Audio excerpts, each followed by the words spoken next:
Burnout is not a flaw in character or a failure of will. It is the slow erosion of the self under relentless demands of the modern world, a silent crisis of the soul.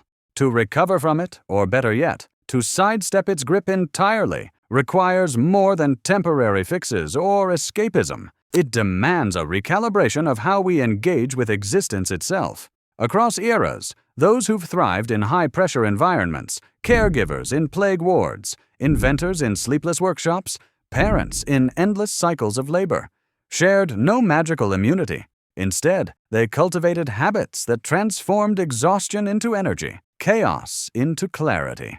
These practices are not secrets, but they are countercultural. They reject the myth that worth is tied to productivity, instead anchoring the mind and body in rhythms that honor human limits. The first practice is making recovery a ritual by understanding that it's non-negotiable. Burnout festers when rest is treated as an afterthought, a reward for finishing tasks that never truly end. But the body and mind are not machines. They are tidal, requiring cycles of exertion and renewal. Consider the tradition of Sabbath observances, ancient and modern, not as religious acts, but as radical acknowledgments that pause is sacred. A surgeon I once observed scheduled 10-minute intervals between operations not to check emails, but to sit silently, eyes closed, resetting their nervous system. This wasn't indulgence, it was metabolic maintenance. The practice lies in designing daily micro-Sabbaths, moments where you step off the treadmill of doing and simply be. It could be 5 minutes gazing out a window post-meeting, a pre-dawn coffee sipped without screens, or a walk where you count breaths instead of steps. The key is to ritualize these pauses until they become automatic, like blinking. Next, the habit of nurturing the body as a first language. The mind doesn't exist in a vacuum. It is woven into the flesh. Chronic stress lives in tightened shoulders, shallow breaths, and knotted guts. Reversing burnout requires listening to these bodily whispers before they become screams.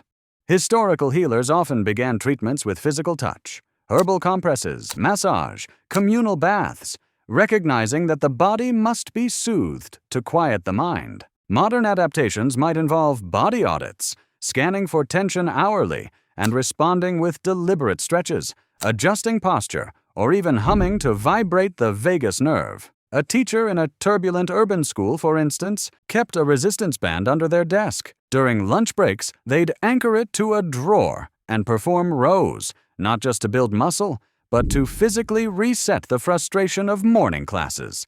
The body, when tended, becomes an ally rather than a hostage. Burnout thrives on the myth that we must absorb the world's chaos to stay informed or compassionate. But the mind has a carrying capacity, and so, to not burden it, we must curate what and how much we feed it. In comes the third habit. Ancient scribes copied texts by candlelight, their focus narrow but deep. Today we gulp from fire hoses of information and wonder why we choke. The solution isn't ignorance, but selectivity.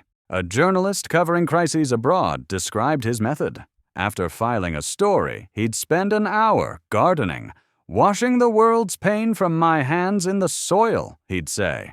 This wasn't avoidance, but filtration, a way to process horror without being consumed by it. The habit involves creating cognitive airlocks, transitional rituals that separate engagement from immersion. It might mean deleting news apps after 7 p.m., designating tech-free zones in the home, or consuming distressing content only after grounding in beauty. Say, viewing a sunrise before reading headlines. The goal is to manage our attention as the finite resource it is, pouring it into what nourishes rather than depletes. Reframing purpose as presence is the fourth pillar. Burnout often stems from a crisis of meaning, the sense that one's efforts vanish into an abyss. But purpose isn't found in grand legacies. It's kindled in small, intentional acts of alignment. Consider the mason who, when asked why he cared about invisible foundation stones, replied, "Because someone will." This mindset, the recognition that no task is too minor to infuse with care, transforms drudgery into devotion. A nurse in a palliative ward once shared her ritual. Before each shift, she'd write, "This matters," on her wrist. When fatigue set in, she'd glance at those words, not as a mantra of denial, but as a reminder that showing up fully, even in futility, is its own triumph. The practice lies in tethering daily actions to immediate, personal meaning rather than abstract outcomes. For a parent, it might mean seeing bedtime stories not as chores, but as communion. For a programmer, treating each line of code as a craftsman's stitch. Burnout loosens its grip when we stop asking, "Does this matter forever?" and start asking, "Does this matter now?" Finally, the final habit, cultivating friction against speed. Modern burnout is an accelerant, a world that confuses velocity with vitality. But velocity without direction is mere frenzy. Those who endure develop habits that force deceleration. A chef known for his deliberate pace insisted on hand-whisking sauces long after machines could do it faster. "Speed isn't the point," he'd say. "The point is to notice when the texture changes." This practice, inserting deliberate slowness into automated routines, reclaims agency from the cult of urgency. It might mean handwriting letters instead of texting, taking the long route home to bypass traffic, or baking bread weekly to reconnect with patience. The friction isn't inefficiency, it's a defense against the erosion of presence. Underpinning all these habits is a rejection of the binary between self and world. Burnout flourishes when we see ourselves as separate from our environments, swimming against currents, battling external forces. The alternative is to recognize that resilience isn't about armoring the self, but harmonizing with life's rhythms. A farmer doesn't rage against drought. They adapt their crops. Similarly, a social worker facing compassion fatigue might start each day listing 3 small beauties: a bird's song, a child's laugh, steam rising from a cup, not to negate suffering, but to root themselves in life's simultaneity. This is the essence of the practices. They don't eliminate stress, but redistribute its weight, making the unbearable portable. The tragedy of burnout is that it often strikes those most committed to their work, the caregivers, innovators, and stewards who pour themselves into their roles. To protect their light isn't selfish, it's an act of stewardship. These habits are not about retreating from life, but engaging with it sustainably. They acknowledge that the flame of passion, left unfed and unguarded, will either consume itself or be extinguished.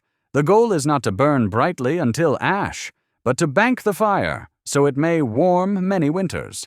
And so, avoiding burnout isn't a quest for invulnerability. It's the practice of becoming porous, allowing the world to flow through you without carrying its debris. It's the daily decision to build a life that doesn't need escaping, moment by moment, habit by habit, until resilience becomes not something you do, but something you are.